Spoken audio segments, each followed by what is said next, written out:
सर्वप्रथम सर्वांना श्री स्वामी समर्थ. स्वामी महाराजांच्या कृपेने तुमच्या सर्व चांगल्या इच्छा पूर्ण होत ही स्वामींचरणी प्रार्थना करते आणि आजच्या व्हिडिओला सुरुवात करते. उद्या 30 मार्च सोमवार दिवशी या वर्षाचा मराठी नवीन वर्षाचा पहिला सोमप्रदोष आलेला आहे. महिलांनो, दादांनो, सेवा जरूर करा. विद्यार्थ्यांनी सुद्धा उद्या शिव मंदिरात जाऊन सेवा करायची आहे आणि जास्तीत जास्त तुम्हाला संध्याकाळी मंदिरात जाता आलं तर आवर्जून जायचं आहे प्रदोष काळामध्ये.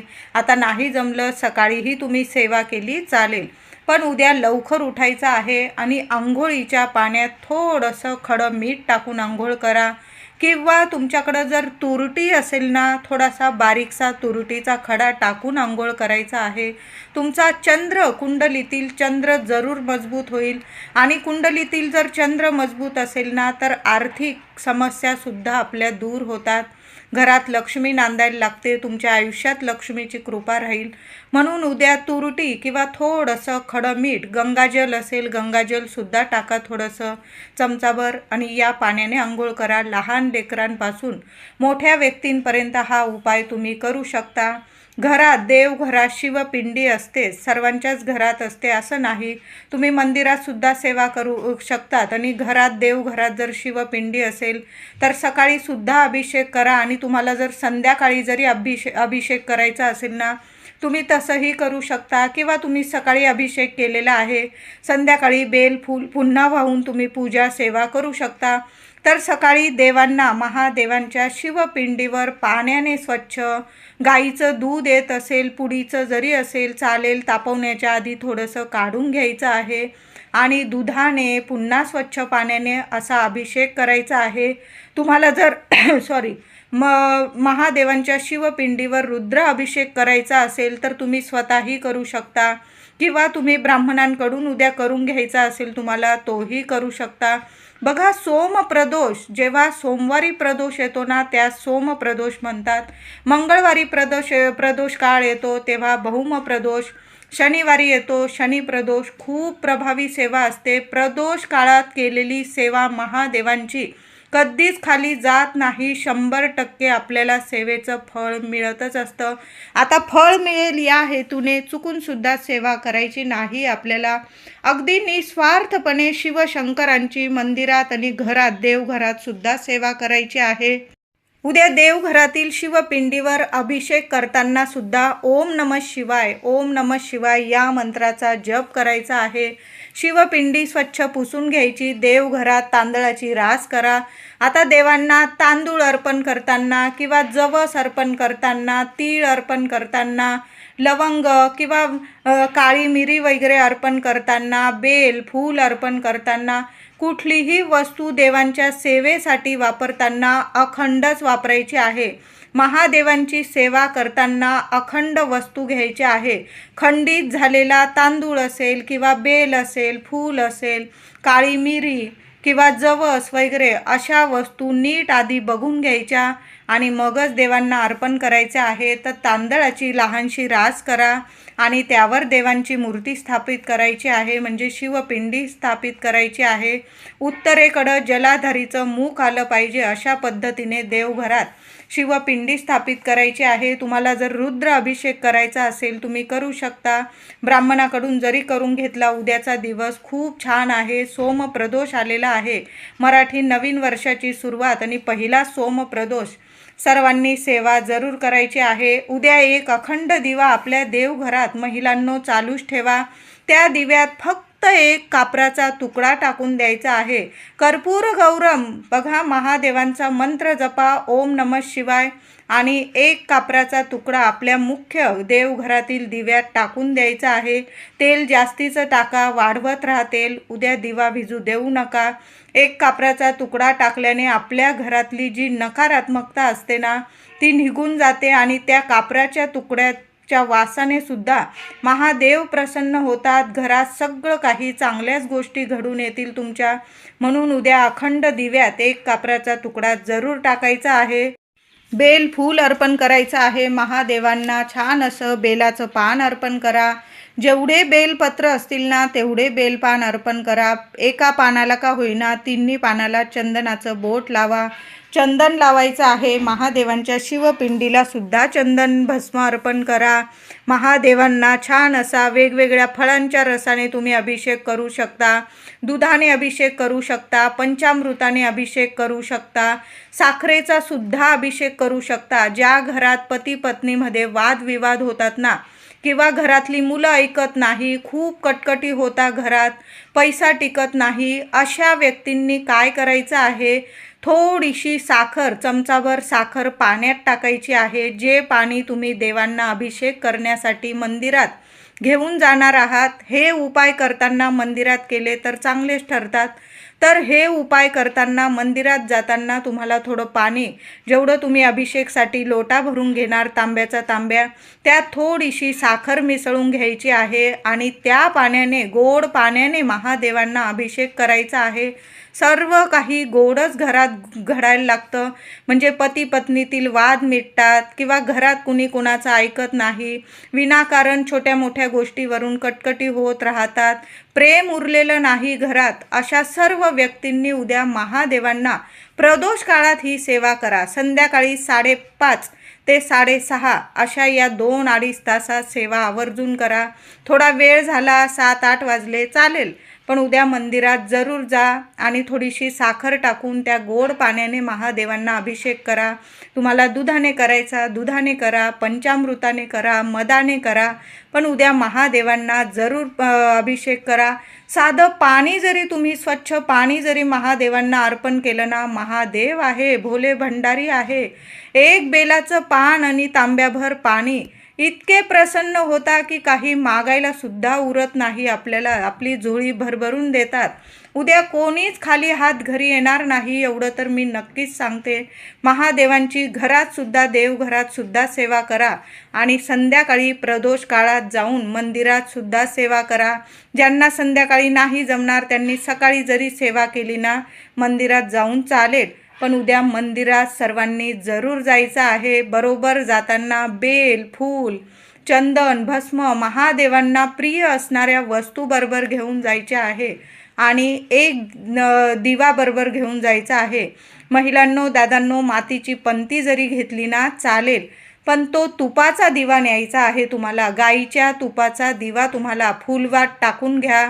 थोडंसं तुपात फुलवात भिजवून घ्यायची आहे आणि त्या दिव्यात सुद्धा बारीकसा तुकडा तुम्हाला कापराचा टाकून घ्यायचा आहे. मंदिरात जाताना तुम्ही आंघोळ करून सुद्धा जाऊ शकता. आता आंघोळ केलेली आहे, पण स्वच्छ हातपाय धुवून घ्यायचा आहे. महिलांना 4था-5वा दिवस असेल मासिक धर्माचा, कृपया तुम्ही फक्त लांबून नमस्कार करा. महादेवांचा मंत्र जपला तुम्ही चालेल, पण लांबून सेवा करायची आहे. माझ्या दादांनी उद्या मंदिरात जायचं आहे. मासिक धर्म असलेल्या महिलांनी मंदिरात जाऊ नका, हे तर सर्वांनाच माहीत आहे. तर उद्या मंदिरात जाताना महादेवांना प्रिय असणाऱ्या वस्तू बरोबर घेऊन जायच्या आहे.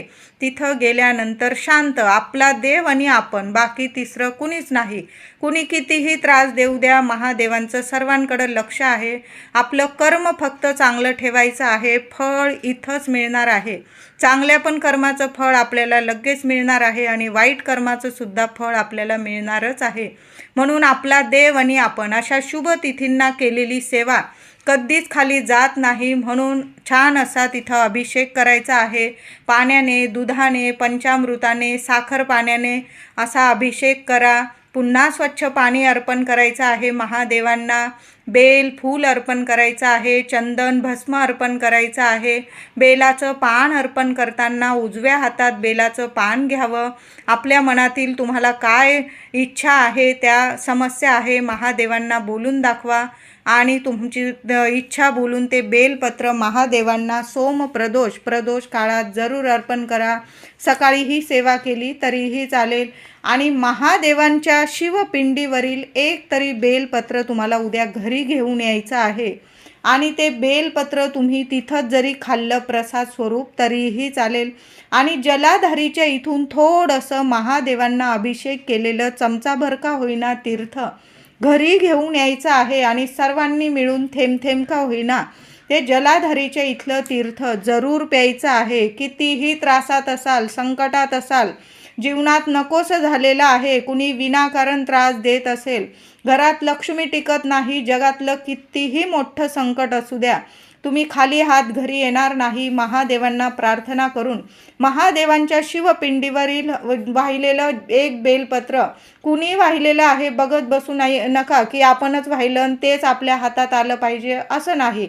असा अट्टहास कधीच नाही. शिवपिंडीवरील जे बेलपत्र आपल्या हातात येईल ना प्रसाद म्हणून, ते उचलून घरी आणायचं आणि तुम्ही स्वतः खा. किंवा कुणाचं आरोग्य नीट नाही, कुणा व्यक्तीचा स्वभाव चिडचिडा आहे, ऐकत नाही, किंवा काही त्रास आहे, बाधा आहे, घरात लक्ष्मी टिकत नाही, खूप समस्या आहे, अशा प्रत्येक व्यक्तीला किंवा तुम्हाला काही त्रास आहे, त्रास असो किंवा नसो, उद्या प्रदोष काळात एक का होईना बेलपत्र शिवपिंडीवरून उचलून महादेवांसमोरच जरी प्रसाद स्वरूप तुम्ही खाऊन घेतलं ना चालेल, किंवा घरी आल्यानंतर तुम्ही खाल्लं, सर्वांना एक एक बेलपान दिलं तुम्ही तरीही चालेल. असं नाही की एकच बेलपान घरी आणायचं.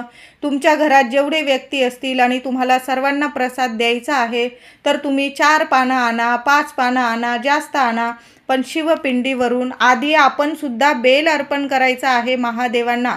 असं नाही की तुम्ही खाली हात गेला आणि भरपूर बेलपत्र उचलून आणले. एक का होईना बेलपान महादेवांना आधी घरून घेऊन जा आणि बेलपान अर्पण करा, आणि मग घरी येताना जे हातात येईल ते बेलपत्र घरी घेऊन या आणि प्रसाद स्वरूप खायचा आहे. जलाधारीच्या इथून सुद्धा थोडंसं तीर्थ घरी घेऊन या, सर्वांनी प्यायचं आहे. घरात 4 दिवस वगैरे कुणालाच नाही तर अशा घरात तुम्ही थोडंसं तीर्थ शिंपडून जरी दिलं ना तरीही चालेल, पण घरात काळजी घ्यायची आहे. मुली वगैरे असतील मोठ्या, किंवा तुम्हाला 4 दिवस वगैरे असतील तर अशा घरात ते तीर्थ शिंपडू नका. पुढील प्रदोष काळात तुम्ही ही सेवा करू शकता. घरात नावाला सुद्धा नकारात्मकता उरत नाही. घर कसं पवित्र आणि महादेवांचा आशीर्वाद आपल्या घरात कायम राहतो. म्हणून ह्या जलाधारीच्या इथल्या तीर्थाची ही सेवा आपण पिऊ पण शकतो. थोडंसं घरात शिंपडलं तरीही चालतं. जलाधारीतून तीर्थ आणलेलं असेल ते घरात मासिक धर्म नसेल कुणाला तरच घरात शिंपडायचं आहे. नाही तर तुम्ही इतर लोकांना, घरातल्या व्यक्तींना तुम्ही तीर्थ स्वरूप प्यायला वगैरे देऊ शकता. घरात नाही शिंपडलं तुम्ही तरीही चालेल. आता महादेवांच्या मंदिरातून घरी येताना या वस्तू तर आपण बरोबर आणणारच, पण जो दिवा बरोबर नेलेला आहे, कापूरचा तुकडा टाकलेला आहे, गाईच्या तुपाचा दिवा, तो महादेवांच्या शिवपिंडीजवळ एखाद्या कोपऱ्याला तुमची इच्छा मनोकामना बोलून, मुलांविषयी इच्छा असू द्या, पतीविषयी, तुमच्या विषयी, किंवा माझे दादा ही सेवा करत असतील, तुम्हाला ज्या इच्छा आहे ती समस्या इच्छा बोलून तो दिवा महादेवांसमोर लावायचा आहे. बरोबर जाताना एखादी कापराची वडी घेऊन गेला असाल तर तुम्ही थोड्याशा तांदळावर एखादा कापराचा तुकडा जाळा, महादेवांना ओवाळून घ्यायचा आहे.